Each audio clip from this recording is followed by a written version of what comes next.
What's up, everybody? We just had Molina Healthcare, ticker symbol MOH, report earnings today. It was quite a ride. The stock was down about 20%. It dropped all the way down to about $152, $153 a share, finished the day right at $161. This is a company that I've been following for a little bit. We've talked about it on the channel before. I've never owned Molina stock, although I did say in a video a couple months ago when the stock was around $170 a share that I thought it was presenting a value opportunity. Now, after these earnings and with the stock price back down, I'll tell you what I'm doing with my money. If you follow me on Discord, you probably already know. We're also going to talk about what their earnings mean for Centene and Oscar, who are reporting their earnings within the next week. And as always, if you get value out of the video, subscribe to the channel. If you want to support what I do, join my Discord or make spreadsheets like the ones I have here on this channel, then consider following my Patreon. Link to that is down below. Now, let's dive into Molina Healthcare. If you've been following the channel, you probably don't need me to tell you that it has been a rough year for healthcare companies. Costs are up across the board. We see Molina's stock has been cut in half recently. They had a huge drop after their second quarter results. I won't do a full deep dive into the history of this business. I already did that in my last Molina video, so I will link to that in the description. But the short summary is Molina switched to a heavy focus on Medicaid back in 2017, 2018, when they brought on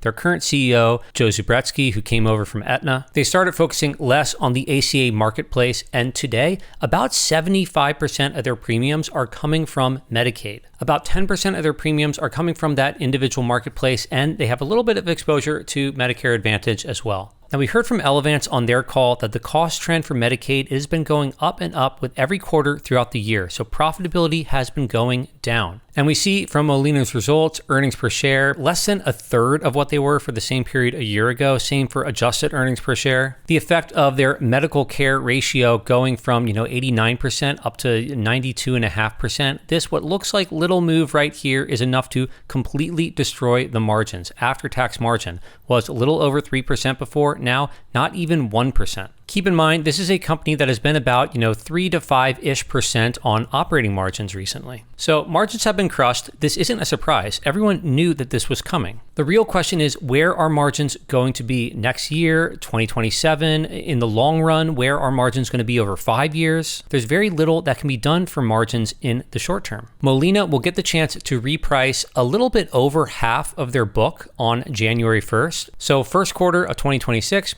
rates are going to go up. There was a lot of anticipation on the earnings call about what would management say about margins for next year. And perhaps before I get into that, maybe let's talk about what management is saying for the next quarter. Because yes, it's going to be ugly, but a lot of the headwind from this quarter and the next is really coming from this 10% of their premiums that are from the individual marketplace, the ACA, individual exchanges down here. For the fourth quarter 2025, they are guiding for adjusted earnings to be approximately 35 cents per share. That's a ridiculously small number. Keep in mind that last year, this company was doing, roughly $5-ish in earnings per share a quarter. But here's the thing, even though they are guiding for 35 cents in earnings per share, they're guiding for the Medicaid segment, the core of their business, what is 75% of their premiums. They're guiding for that to contribute to approximately $3 in earnings per share. So if you have $3 in earnings per share from your core segment, the core business, and yet the total business is only going to earn 35 cents in earnings per share, well, then there's a massive headwind. There's a massive loss that's coming from somewhere. And yes, that loss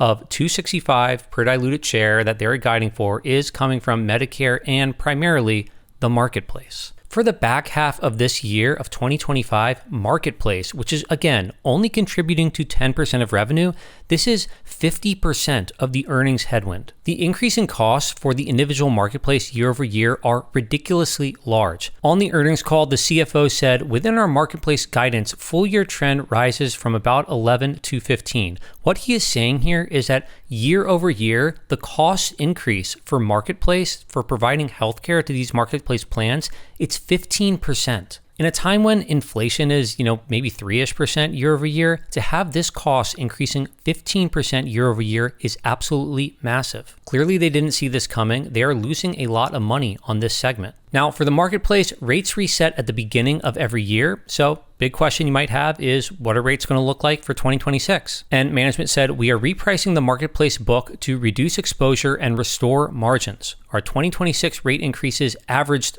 30%, ranging from 15 to 45%. And we have exited difficult geographies. We have reduced our county footprint by 20%. So they're telling you straight up, they're massively increasing their prices here, and they're pulling out of certain areas where they don't think that they can compete profitably. They do not want growth at any cost. Yes, this will be a headwind to their revenue. They are almost certainly going to lose marketplace revenue next year, but this is only 10% of their revenue right now. And this is definitely giving me shadows of 2017. For those of you who don't follow this company, 2017, just a little bit after the implementation of the ACA marketplace, what some people call Obamacare, Molina was competing heavily here, but unprofitably. Margins were getting squeezed, and even in 2017, operating income for the full year was negative. They pulled out of a lot of these unprofitable ACA exchanges. You see that revenue went down from 2017 to 2019. However, margins went up. Operating income went up quite a bit. And even though revenue was going down, because margins and earnings were going up so much, the stock price improved. So Joe Zubretsky, this management team, they've been through this before. I think they can handle this again. Even though they will be able to reprice a little over half of their book January 1st, I think they are giving very cautious guidance for next year that I feel like they know that they can beat. Now, to be clear, they didn't call this guidance on the call, but my reading between the lines of what they were telling us was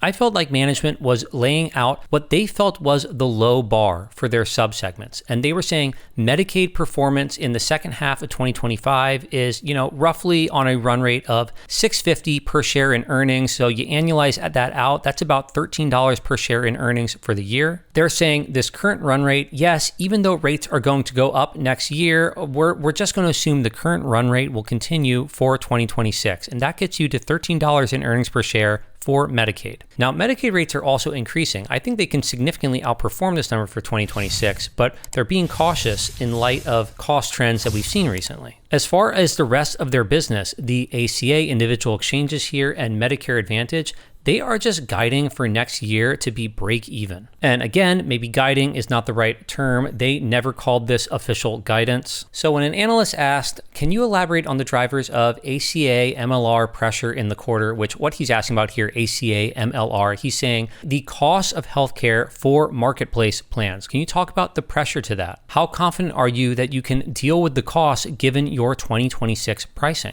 And again, the CEO said our rate increases state by state range from 15 to 45%. They average 30%. We are reducing our footprint. We are not going to be the cheapest plan in the market. And the initial 2026 outlook that they're giving assumes reduced revenue, which makes sense. They are going to lose revenue here as they increase prices. But they are only assuming marketplace gets back to break even. Yet in their pricing, they're targeting mid-single digit pre-tax margins. Now, my read of that is, so they tell us Medicaid next year, baseline, even if things don't improve at all, that's going to be $13 in earnings per share. And marketplace, the rest of it, that's all going to be at break even. They're giving us that conservative outlook, but their pricing is really guiding for mid-single digit margins here on the other segments. So I think there's a lot of room for them to outperform this, initial guidance or outlook, whatever you wish to call it. And another analyst asked about this outlook saying, hey, when you look at 2026 and you're giving us this outlook and you're saying,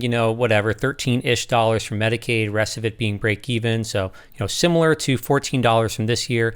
Would you characterize that as a new baseline from which you grow? Or do you view that as abnormally low, abnormally depressed, and that we should expect above average growth for the next couple years as margins get back to target? That is an excellent question. Definitely something that we should think about as investors is, this $14 a year, is this some new normal? And today at the stock price of 161, you're talking about, maybe 11-ish times earnings. Or if this is abnormally low and, rates are going to bounce back, then maybe if normalized earnings are significantly higher, maybe this stock is trading at, something like 6 to 7 times forward 2-year earnings. The question is, how much time will that take? We don't know, and we're not forecasting that. But we have not changed our long-term outlook on the margins for this business. In the first half of the year, we had 3.8% pre-tax margin, and even that was below our long-term target of about 4.5% for the business. We believe over time, these things come back to target margins. To me, right there, the CEO of this company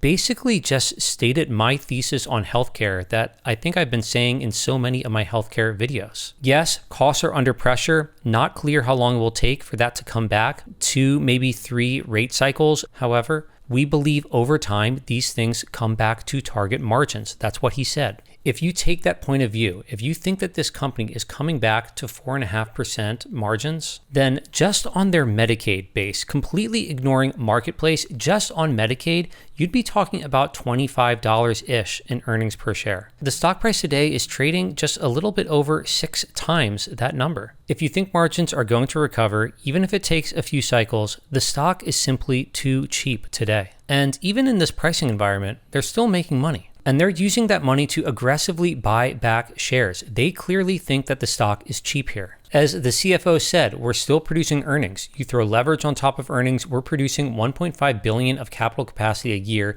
even at these compressed margins. This quarter, they repurchased almost 3 million shares. They say, we see real value in our shares at current market prices, which we believe at this low point in the rate cycle underappreciate the longer-term margin targets of our business. They just bought back about 5% of the company in one quarter. That's pretty aggressive. It's a strong statement. Honestly, I like to see it. I hope now that the price has dropped, that management continues to buy back shares. They do say debt balances at the end of the quarter increased temporarily to fund the share repurchase. And while it's typically not great to see a company taking on debt just to buy back stock, Molina's balance sheet is pretty clean. Honestly, as far as the insurance companies go, this is an excellent balance sheet, $4 billion in cash and additional $4 billion in investments. Debt sitting right now, a little under $4 billion, under their cash position. So overall, I think it's a relatively clean balance sheet. I do trust management when it comes to capital allocation. Obviously, being so heavily exposed to Medicaid, that is a risk. I think it is possible that Medicaid enrollment pulls back a little bit over the next few years as a result of the big, beautiful bill. So that's definitely something we should keep in mind as we're forecasting for the future. And now with that,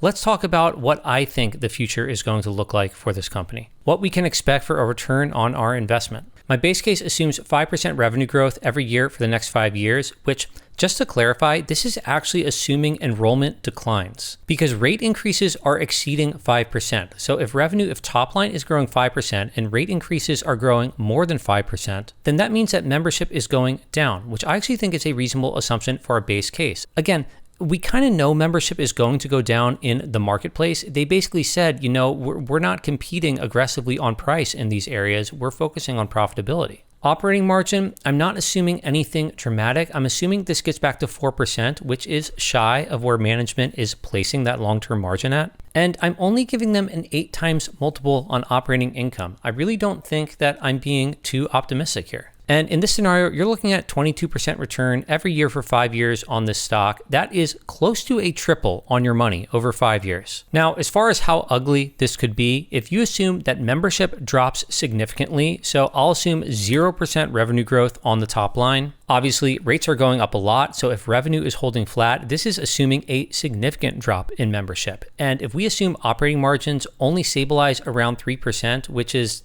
close to where they are now for the Medicaid segment, then if I just give them a 5 times multiple on operating income, which yes, I know it's dirt cheap, but this is a low margin business exposed to primarily one subsegment of health insurance. They've traded this cheap many times in the past. And in this scenario, you're looking at a 4% annualized return on this stock. For a pessimistic bear case, that is quite acceptable. As far as the upside here, if, they don't drop membership, in fact, maybe they have a slight increase. So, 8% growth on the top line, most of that growth is from cost increases. If I assume they actually reach those 4.5% pre-tax margins that they talk about, and if I give this company a 10 times multiple, then you're looking at a 35% annualized return on this stock today. That is between a 4 and a 5x on your money from here over 5 years. So overall, I think the risk reward is excellent on Molina. I know the market clearly wasn't happy with this report, but I think the price drop is a bit of an overreaction. And yes, I bought in. I followed Molina for a bit, but this is the first time that I am a shareholder of Molina stock. I bought at just a little bit over $155 a share today, or maybe it will be yesterday for you. I'll probably upload this video on Friday, but I'm very happy with that entry price. The stock might go lower. I have no special ability to predict the bottom. I just think that the risk reward I'm being offered is excellent right now. This is only about a 1% position for me right now, so not too large, but if prices remain around here, I might be looking to add. As always, this isn't advice for you to buy Molina stock. I'm just giving you my opinion, just telling you what I'm doing with my money. Now, before we finish off this video,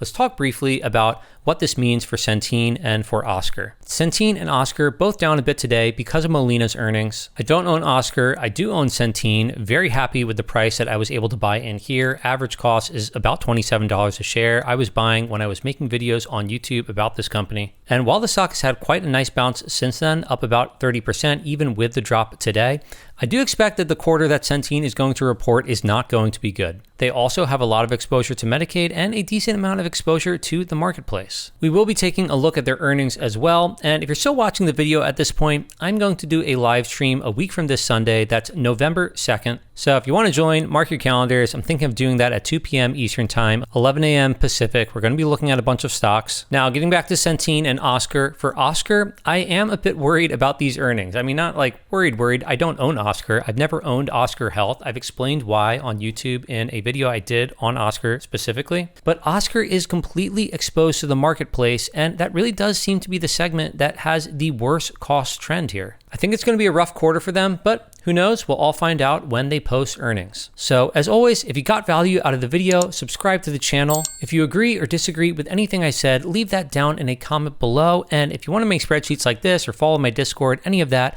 consider supporting me on Patreon. And I hope to see you all in another video.